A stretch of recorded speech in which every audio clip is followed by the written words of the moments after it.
What's up, guys? It's time for tennis here, and I am going to review this Babolat Pure Drive 98. So I guess Babolat has done away with the VS series of their racket, but I believe that you can still, from Babolat or from the retailers of this racket, easily buy a matched pair, which I think is the whole reason that they started the VS series in the first place. Like versus sort of implies that there is a pair in some way. So I think that was the idea with the VS series. However, I think that they've backed away a little bit from that marketing and have made it much more easy to buy these rackets one at a time. But somewhere at the factory level, I think Babolat actually has its own quality control measurements and matches rackets. But it is just now part of the Pure Drive family. They've done the same thing with the Pure Aero family. And I have the Pure Aero 98 sitting right over there, so I'll be talking about that a little bit in comparison with this, since they're both Babolat 98 series rackets. And I actually find the comparison between the two to be pretty interesting. It makes me question a little bit what the Pure Drive and the Pure Aero is really about, but we'll get into that. Let's talk real quick on paper what makes this racket different from the standard Pure Drive. So this racket is 5 grams heavier, but it's also a little bit lower in swing weight. Standard Pure Drive should be about 320, and the standard Pure Drive 98 should be about 315. It feels like this racket is basically designed to take the edge off of that super high, powerful, aggressive baseline type of racket that the Pure Drive is really known for, and give you a little bit more flex, a little bit more control. Essentially, like I said, it just takes the edge off of what makes a Pure Drive such a Pure Drive. So with a slightly smaller head and a notably thinner beam, it's a difference by about 2 or 3 millimeters depending on where across the beam you're comparing, and a lower flex rating, those differences definitely stack up to make a Pure Drive that is more touch and feel oriented with a little bit better control while still very much being a Pure Drive in many ways. So I'm actually curious, are the people that are watching this video more interested in seeing how this compares to the Pure Drive, or more interested in seeing how it compares to the Pure Aero 98? Not sure, but I'm probably going to focus my video a little bit more on a comparison to the Pure Aero 98 because I think it's easy enough to understand what a more control-oriented version of the Pure Drive would be. I think it's more interesting to make a comparison with the Pure Aero 98. One thing that I find really interesting about these two rackets is the fact that the Pure Aero 98 is the one that has a tighter string pattern and a denser string pattern than the Pure Drive 98. I always thought that the Pure Drive series would kind of be, well, a little bit more so the control-oriented racket between the Pure Aero and the Pure Drive. I feel like the Pure Aero 98 is actually the more control-oriented racket, and the Pure Drive 98 is actually the more easy to use racket. I think you could make a case to say that this Pure Drive 98 is easier to use than the Pure Drive 100. And a lot of that comes down to the fact that this racket is still able to very easily generate power and spin, but its swing weight is a little bit lower, and it's honestly a little bit more arm-friendly of a racket. And between these two rackets, I'm much more easily able to generate spin with the Pure Drive 98 than the Pure Aero 98. Now, they're both spin monsters in the right hands, but it's just easier to get this racket going and hit with that brushy, spinny type of topspin than it is on the Pure Aero 98. Also, the Pure Aero 98 is notably heavier. It's definitely more stable through contact. Like pretty much every detail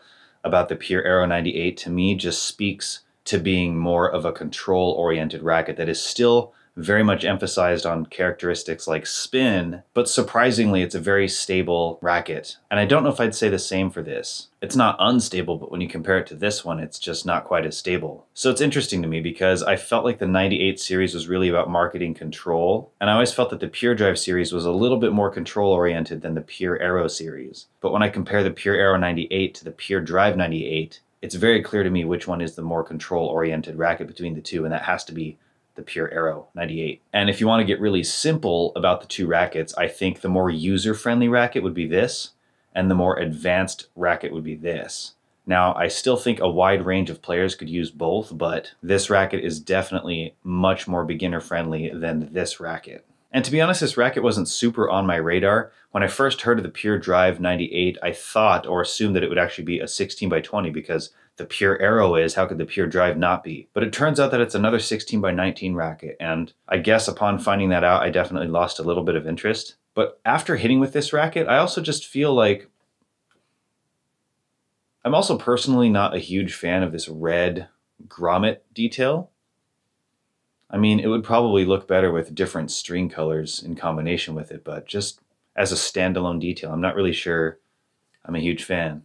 It feels like something they just threw on there to make the 98 distinguishable from the 100. Also, this is kind of funny, but if you look closely here, you can see that pure is backwards. It's like a mirrored detail, because pure is spelled in the right direction here, but it's just mirrored here, so it actually is backwards. And I'm not really sure if I feel like that's a cheap detail or an interesting detail, but I guess it matches the mirrored details where it says drive here, so I don't know.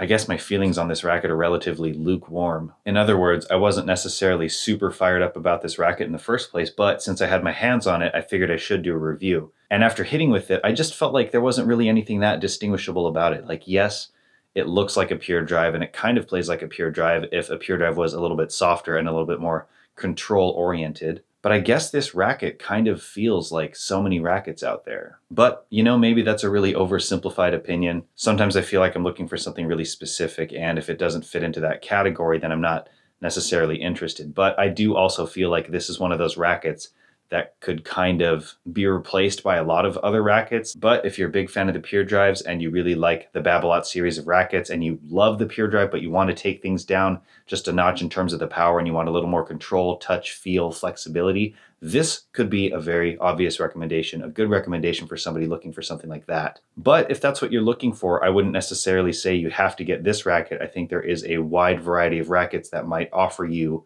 that. Whereas something like the Pure Aero 98 is a little bit more unique in what it offers. And I'd say the same for the EZone 98 as well as the Shift 315 that I just did a video on. And yeah, that's my opinion. I try to keep it super real with you guys. And that's how I felt about this racket. Not bad, but not great, not super excited, but I don't hate it, obviously. And yeah, it could be a great racket for you. It's light enough that you have some room to customize it, and it's arm friendly enough and offers a lot of spin friendly characteristics. I think there's a pretty large audience for a racket like this. And maybe my main issue is just that I found nothing that seemed very distinguishable or unique about this racket. Maybe that's what it really is for me. So there you have it. That is my Pure Drive 98 review. If you'd like to see some future videos, please be sure to subscribe and check out some content that I've done in the past. And thanks for watching. If you guys want to check out my favorite string, I will link down below in the description a 10% off code where you can get Restring 0 for 10% off. Absolutely disgusting spin monster string. I've talked about it in a lot of my content, so I won't say too much here, but